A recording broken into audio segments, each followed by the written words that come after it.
José Manuel, era tanto que no te veía. Y bueno, poder compartir en esta noche este estudio, como Antonio lo explicó y lo mencionó, es una semana de oración, una semana evangelística, una semana de un encuentro personal con Dios que hemos titulado Pinceladas sobre Dios. ¿Por qué? Porque lo que vamos nosotros a construir es un retrato, una imagen distinta de Dios, una imagen de Dios que puede transformar y cambiar nuestra vida. A veces esa imagen que tenemos de Dios está tan distorsionada que por eso la gente huye de ella.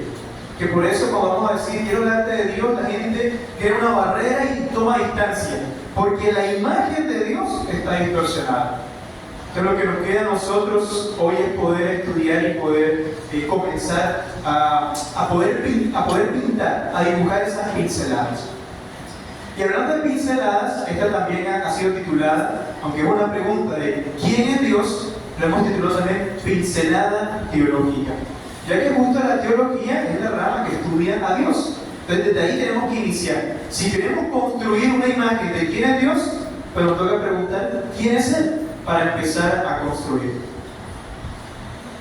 El Evangelio de Juan, que fue el Evangelio que leíamos ahorita, en el capítulo 17, versículo 3, dice: y esta es la vida eterna, que te conozcan a ti, al único Dios verdadero, y a Jesucristo a quien has enviado. Les pregunto, ¿queremos o no queremos vida eterna? Amén. Claro que sí.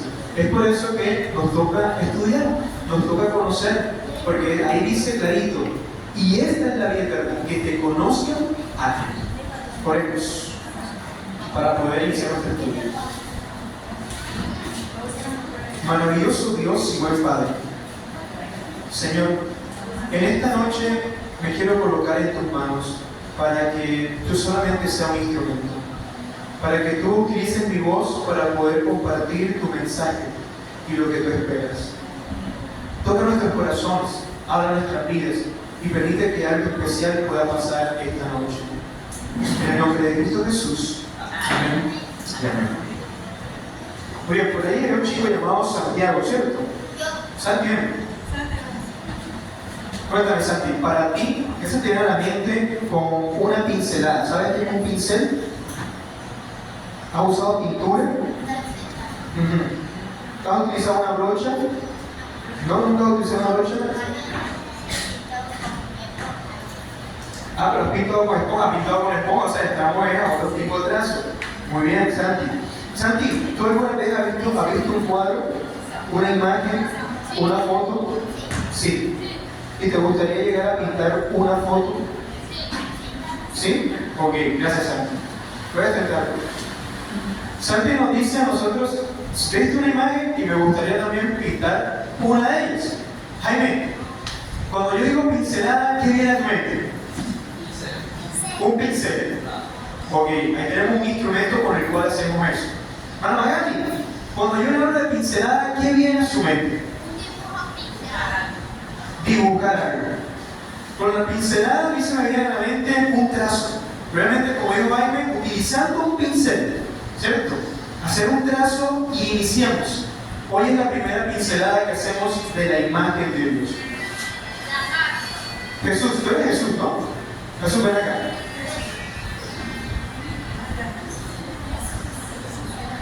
Hola Jesús, me llamo Sebastián, mucho gusto. ¿Cómo te imaginas a Dios?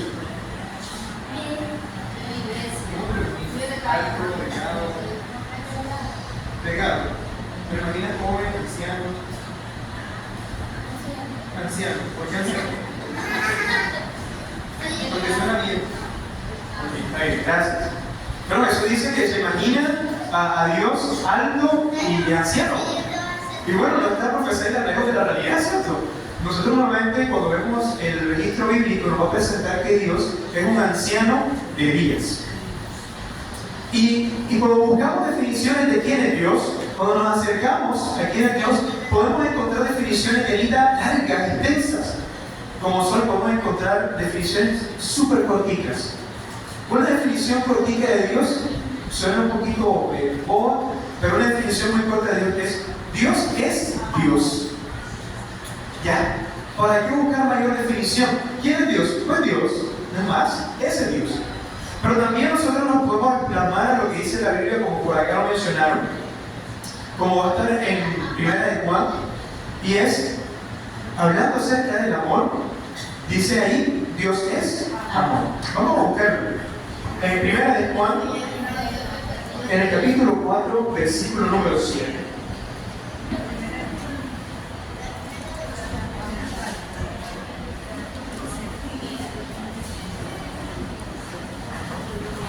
Primera de Juan. Primera de Juan, capítulo 4, versículo número 7. Y leemos también el 8. Dice, versículo número 7 de Primera de Juan, capítulo 4: amados, amémonos unos a otros, porque el amor es de Dios, y todo aquel que ama ha conocido a Dios, ha nacido, de Dios, y conoce a Dios. El que no ama no ha conocido a Dios, porque Dios es ¿qué? Amor. Y entonces viene Juan e introduce una definición de Dios. Y cuando hablamos de definición no queremos limitarlo, sino que cuando usted coge un pincel y toma y lo hunde en la pintura tiene un color. Y ese color usted lo llama amarillo, lo llama azul, lo llama verde. Y es lo que estamos haciendo ahora. Esa primera pincelada que comenzamos y empezamos a ver es que Dios es amor. Vámonos a otro texto bíblico. Vámonos a Éxodo, en el capítulo 3, el segundo libro de la Biblia, Éxodo. Éxodo capítulo 3. Y ahí también encontramos una definición que el mismo Dios da, hablando pues de sí mismo. Éxodo 3. Está aquí. Éxodo, versículo 3, capítulo 3, versículo 14. Éxodo 3, 14. Dice, Dios le respondió a Moisés. Nosotros normalmente nos identificamos con nuestro nombre, ¿no? Nuestro nombre forma quiénes somos. Y la pregunta que le hace Moisés a Dios es, ¿y cuál es tu nombre? Entonces el versículo 14 dice, Dios le respondió a Moisés, yo soy el que soy. Y lo dejó allí. Esa fue la definición que Dios dio de sí mismo. Yo soy el que soy. Y esa definición como que empieza a tener bastante interpretación a lo largo de la historia humana, para poder entender qué quiso decir Dios cuando dijo, yo soy el que soy. Y más, que ustedes y yo hoy, para poder pronunciar una palabra, utilizamos consonantes y vocales, ¿cierto? ¿Cómo nosotros pronunciamos una palabra que no tiene vocales? No podemos. Tendríamos que intentar hacer los sonidos de la letra. Pero si yo les digo a ustedes que dos de esas letras son H, ¿cómo hacemos? Si son mudas. Hagamos un ejercicio, ¿les parece? Vamos a hacer un ejercicio para pronunciar el nombre de Dios. Vamos a hacer esto. Vamos a respirar a la cuenta de 3 muy, muy profundo y que se sienta. Lo vamos a hacer, ¿cierto? Y luego lo vamos a botar ese aire por la boca. ¿Está bien? A la cuenta de 3. 1, 2 y 3.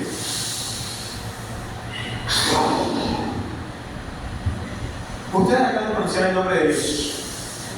Resulta que las consonantes hebreas, lo más cercano a la pronunciación de ellas era la respiración humana, el poder inhalar y exhalar. Y por eso entonces el salmista dice, todo lo que respire, alaba a Jehová. Porque es que nosotros cuando respiramos, creamos o no, estamos justo mencionando a Dios. Dios es maravilloso. Dios es maravilloso. Y Dios dice entonces allí en su palabra, yo soy el que soy. Y esa expresión también era la capacidad de ser y estar. Dios puede estar en cualquier lugar sin duda alguna. Y Dios es quien provoca que hoy existamos, así es. Entonces Dios empieza también a hacer una nueva definición y es nuestro creador. Dios es quien nos forma a nosotros. Cuando revisamos el Antiguo Testamento, cuando nosotros damos una rodadita por aquí, notamos algo. Que Dios parece que es malo. ¿Sí? La imagen del Antiguo Testamento pareciera que Dios es malo, porque Dios va a guerras, Dios va a batalla, Dios mata. Y cuando vamos al Nuevo Testamento, usted notará que a la mayoría de las personas les gusta más el Nuevo Testamento, porque Jesús sana personas, Jesús se une con los pobres, ¿cierto? O sea, Jesús hace cosas que en el Antiguo Testamento no parecen. Y pareciera entonces que hay dos personajes totalmente distintos, dos personajes que no tienen nada que ver el uno con el otro. Pero nuestra imagen acerca de eso es como la que pasa con los judíos. Los judíos tenían algo muy curioso, ¿sí? Los judíos, pasaba algo con ellos. Cuando Jesús vino a la tierra y empezó a compartir con los judíos que estaban allí en ese lugar, a ellos les parecía muy loco todo lo que Jesús hacía. Les llamaba la atención, ¿y por qué Jesús hace esto? ¿Y por qué Jesús hace aquello otro? Eso no tiene sentido. Jesús una ocasión llegó y había un hombre enfermo. Jesús un día llegó y tenía hambre, en un día sábado, ambas historias en un día sábado. Y teniendo hambre, comió de trigo. Y estando ese hombre enfermo, lo sanó. Y los judíos empezaron y dijeron, no puedes hacer eso es pecado, eso está mal. Y Jesús le dijo, ¿por qué? Esta cosa que estoy haciendo es buena. ¿Por qué me gusta? En otra ocasión, los discípulos de Juan estaban ayunando. Los discípulos de los judíos también, pero los discípulos de Jesús no. Y se le acercan y le preguntan, maestro, tus discípulos, ¿por qué no están ayunando si tienen que ayunar? ¿Es que eso es ley? Mis discípulos no ayunan porque el ayuno tiene como objetivo encontrarse conmigo. Y yo estoy aquí. Entonces, ¿qué gracia tiene ayunar? Y él lo hace diciéndole con el caso de una boda. Dice, ¿qué invitado va a una boda para no comer y no celebrar con el esposo? Eso no tiene sentido. Si yo estoy aquí, no era necesario el ayuno, porque ya ellos están compartiendo conmigo. Y el pensamiento judío que estaba en ese momento lo llevaba a considerar de que si ellos daban un mal paso, un paso más en el día sábado, Dios los mataba. Ese es el pensamiento judío. Un pensamiento sanguinario, un pensamiento donde Dios era extremadamente estricto. O lo haces o no lo haces. Y si lo llegas a hacer, acabo con tu vida. Punto. Ese era el pensamiento judío. Y eso eran los judíos que pasaban predicando. No, tú tienes que hacer esto. Y como no, Dios te quita la vida. Por eso es que hay tanto conflicto cuando Pablo estaba predicando a los griegos, a los romanos. Porque Pablo les decía, venga, ustedes crean en Dios, es suficiente. Y los judíos decían, no señor, ellos tienen que circuncidarse.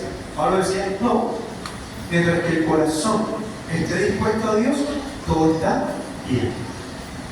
Pero para ellos eso no era suficiente, porque tenían que hacer las cosas de acuerdo a lo que ellos como consideraban. Si no, Dios los iba a matar. ¿Qué imagen tan triste de Dios? ¿Qué imagen tan fea de Dios? ¿Saben? Ahí en el colegio justo surgen historias como esas, ¿no? En donde de pronto, ante un padre que si el hijo hizo algo malo enseguida con una chancleta y la mandó a volar y lo golpeó, me decía un estudiante un día, profesor, parece esta historia. El estudiante un día llega a la oficina y un niño, de primaria, así que está entre los 13 y 12 años hacia abajo. Y este niño llega y me dice, Dios no existe. Un niño, Dios no existe. Bueno, probablemente tiene que venir la pregunta, ¿no? Bueno, ¿por qué Dios no existe? ¿Cuáles son los argumentos para poder llegar a concluir que Dios no existe? Y el niño me dijo, porque mi papá me pega. Así. Mi papá me pega y entonces Dios no existe. A ver, ¿qué pasa? Cuéntame bien. Entonces el niño llega y dice, lo que pasa es que cuando yo hago algo malo, mi papá me dice, mira eso, mi papá me dice, a Dios no le gusta que tú hagas eso. ¡Bum! Y le pega. Claro, El daño que se está haciendo sobre el niño es construir la imagen de Dios y que Dios solamente es malvado. Dios es tirano. Y si Dios va a ser malo y si Dios va a ser tirano, mejor que no exista. Y automáticamente empiezo yo a decir que Dios no existe. Les pregunto, ¿hay maldad o no hay maldad en el mundo? Hay mucha maldad en el mundo. Hay mucha maldad en el mundo. ¿Y será que Dios es el culpable? No, correcto. Pero hay un hombre, un filósofo del siglo III a.C., llamado Epicurio. ¿Cómo se llama? Epicurio. Si los chicos vienen mañana y mañana recuerdan ese nombre, tienen premio. ¿Parece? Epicurio se llama el nombre. Y Epicurio tiene una paradoja. Él dice, si Dios es bueno, no debe haber maldad en el mundo porque Dios es todopoderoso. O sea, Él la puede quitar. Pero si Dios no la quita, no quita la maldad del mundo, entonces Dios no tiene todo el poder. Y si Dios sí tiene todo el poder, no es bueno, porque no la ha quitado. Es lo que dice Epicurio. Y eso es lo que nosotros vamos a encontrar a lo largo del mundo. Gente diciéndonos, hey, tú crees en Dios, pero mira que hay maldad. Entonces Dios no es bueno, Dios no existe. Y esa idea también lo vimos al inicio de la lección, ¿cierto? De mes. Y entonces, la gente piensa en esto, la gente dice, oye, ¿verdad? Si hay maldad en el mundo y se supone que Dios es bueno, y la hermana Linda dijo, Dios es bueno, pero pasan cosas malas en nuestra vida, ¿cómo así que Dios es bueno? Y ahí entonces la imagen de Dios es cuando quiere distorsionarse, es cuando quiere verse borrosa, es cuando quiere empañarse a la imagen de Dios. Y nosotros nos toca, como cuando uno va en un carro y toca poner los infladillos, ¿cierto? Para que vayan quitando el agua que está ahí y uno no lo deja ver, para poder intentar ver bien la imagen de Dios. Y es, imagínense, si Dios realmente fuera malo, cuando Dios creó la tierra, lo primero que crea es al ser humano. Pero ¿cuál fue lo último que creó Dios? Al ser humano. ¿Por qué? Porque la tierra no estaba adecuada. La tierra no tenía unos árboles, no tenía alimentos, no había animales, había vamos a llamarlo un desorden, una recocha allí en la tierra. Y Dios le gusta el orden, ¿no? A Dios le gusta que las cosas funcionen. Entonces, Dios dice, yo quiero diseñar al ser humano, pero este lugar no está correcto. Vamos a diseñarlo bien. Y empieza Dios a adecuarlo, empieza Dios a poner luz, empieza Dios a poner tierra, empieza a coger el agüita y la pone a un lado, empieza a crear estrellas, empieza a crear el sol, la luna, empieza Dios ahora a crear también árboles para que el ser humano pueda comer, empieza Dios a crear los animales para que nos podamos acompañar. Y cuando el hombre fue creado y se ve solo, Dios dice, hombre, vamos a crearle también una idónea. Y crea la mujer. Y cuando crea la mujer, miren cómo es tan perfecto Dios. Adán se levanta, mira a la mujer y dice, ¡wow! La mujer, era la única, ¿no? Pero era la mujer más hermosa que podía existir. Y Adán no le iba a decir, ¡wow! ¡Qué mujer! Y la expresión romántica de Adán es decir, esto es huesos de mis huesos. Claro, eso quiero contra nosotros, que Dios es maravilloso. Dios no es malo. Dios lo que quería era tener un lugar bonito, extraordinario, para que usted y yo viviéramos. Eso nos hace a nosotros una primera pincelada bonita de parte de Dios. Cuando nosotros vamos al Nuevo Testamento, hay un personaje llamado Jesús. Y este Jesús nos gusta, ese Jesús nos encanta, porque Jesús se acerca y sana, porque Jesús ve a un leproso y dice, yo te amo, porque Jesús ve a una mujer pecadora que se acerca, que es traída desnuda, la lanzan allí y Jesús lo que hace es decirle, y yo te condeno, vete y no peques más. Nos encanta Jesús porque Jesús murió en la cruz para salvación de nuestros pecados. Nos encanta Jesús porque Juan 14 dice, vendré otra vez por ustedes para que donde yo esté, vosotros también estéis. Nos encanta Jesús porque dice Apocalipsis en el capítulo 21, yo vendré en la nueva Jerusalén aquí a posesionarme para vivir con ustedes. Nos encanta Jesús porque nos dio una promesa diciendo, yo vendré otra vez. Nos encanta Jesús porque Jesús transforma nuestro corazón. Porque Él dice, yo estoy a la puerta y llamo. Y el que oye mi voz me permite entrar.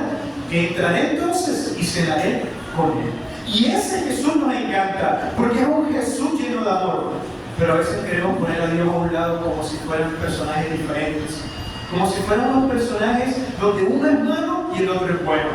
Donde nosotros hoy vemos a Dios como un juez, pero un juez que juzga, que señala, que dice, Sebastián, tú cometiste ese pecado.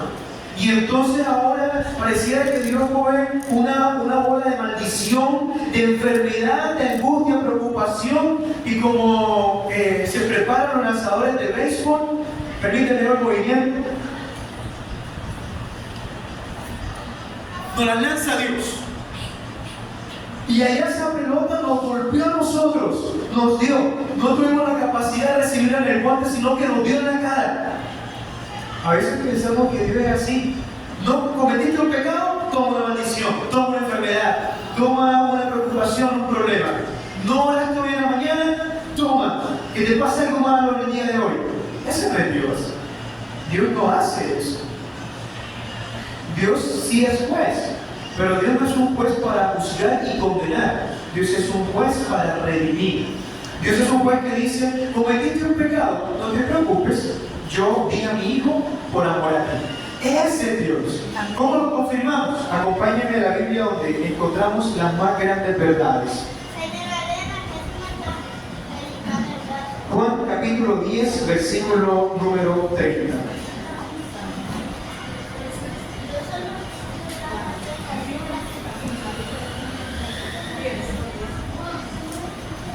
Juan capítulo 10, versículo número 30. Ustedes saben que Juan le buscaba resaltar las características del amor de Dios, así que aquí siempre podemos encontrar un poco de ello. Y esto dice así, Juan capítulo 10, versículo 30. El Padre y yo somos uno. Es decir, lo bueno que hizo Jesús es porque el Padre también lo proveyó. Porque nosotros cuando pensamos en Dios, pensamos en el Padre, ¿cierto? Cuando nosotros oramos y decimos, Señor, ayúdame, ¿en quién pensamos? En el Padre. Nos dirigimos a Él siempre como Dios. Pero pareciera que el Padre es malo, pareciera que el Padre está distante, que el Padre está lejano. Y no es así. ¿A ustedes qué les cuesta orar? Nada. El niño no tiene claro, nada. A nosotros no nos cuesta nada. Es decir, nosotros no tenemos que pagarle a alguien, venga, tome, déjenme orar. Concédame un minutico para orar. No, nadie. Yo puedo orar todo lo que yo quiera. Yo me la puedo pasar hablando con Dios todo lo que a mí me guste. No se la pasó en los 365 años caminando con el Padre, hablando con Él y disfrutando. Elías no también estuvo orando un montón de tiempo. Jesús no estuvo 40 días hablando con el Padre. Uno puede hablar con el Padre sin que nadie le cobre por nada. Usted tiene minutos limitados, pero tiene que pagar un plan. La oración no. Nosotros podemos hablar con el Padre en cualquier momento. Pero todo lo bueno que hizo Jesús como el Hijo fue gracias al Padre. ¿Por qué? ¿Saben? Hay algo que a mí me preocupa y por eso también en estas temáticas. Yo les pregunté al inicio, ¿queremos la vida eterna? Y todos dijimos, amén, ¿cierto? Porque es lo que queremos, una vida eterna. No solamente por vivir para siempre, sino que sabemos que la vida eterna conlleva poder disfrutar y deleitarnos con la presencia de Dios. Pero ¿qué pasa con el judío? El judío condenó a Jesús. Usted va a Juan el capítulo 1 y ahí dice que a los suyos vino y los suyos no le recibieron. Qué triste, ¿no? Pero ¿saben por qué será eso? Eso tiene una explicación, José. La explicación radica en la imagen que tenemos de Dios. Porque la imagen que tenemos de Dios puede llevarnos a que usted y yo seamos salvos o no. Si nosotros creemos que Dios no es capaz, o no quiere, o no puede perdonar nuestros pecados, ¿Cuándo nos vamos a acercar a Él? ¿Cuándo nos vamos a repetir? Nunca. Pero cuando nosotros comprendemos que Dios solamente espera que digamos, Señor, perdóname, y Él enseguida manda su perdón, la imagen cambia. Y ese realmente sí es Dios. Ese es Dios, un Dios que todo el tiempo está intentando buscarnos, alcanzarnos, para darnos su perdón, su amor, su gracia, su misericordia. Voy a invitar a mi novia para que me acompañe a cantar este coro. Un coro que nos ayuda a pensar y a reflexionar un momento en quién es Dios. ¿Está bien? Meditemos en la letra de este coro por un momento.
A ti me rendiré.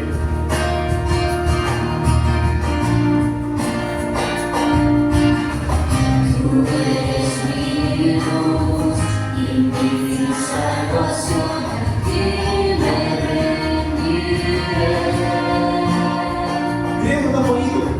Si a tu lado estoy, seguro en tus manos nada temeré.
Solo en ti confiaré.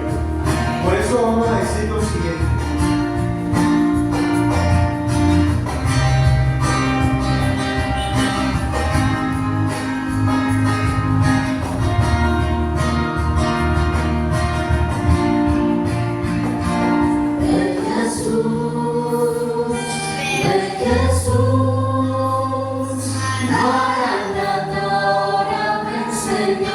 Jesús, ven Jesús, ven Jesús, Maranatha, ahora ven Señor Jesús, ven Jesús, ven Jesús,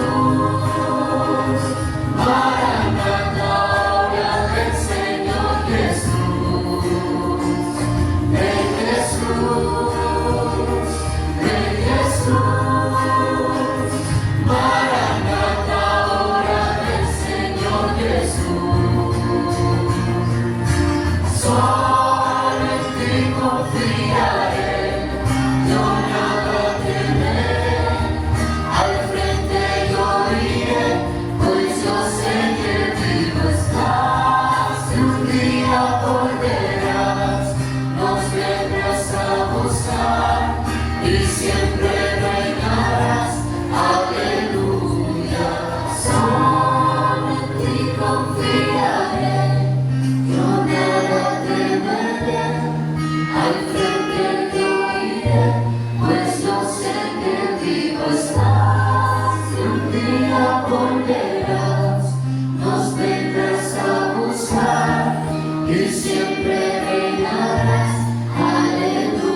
¿Estamos nosotros dispuestos a conocer a Dios?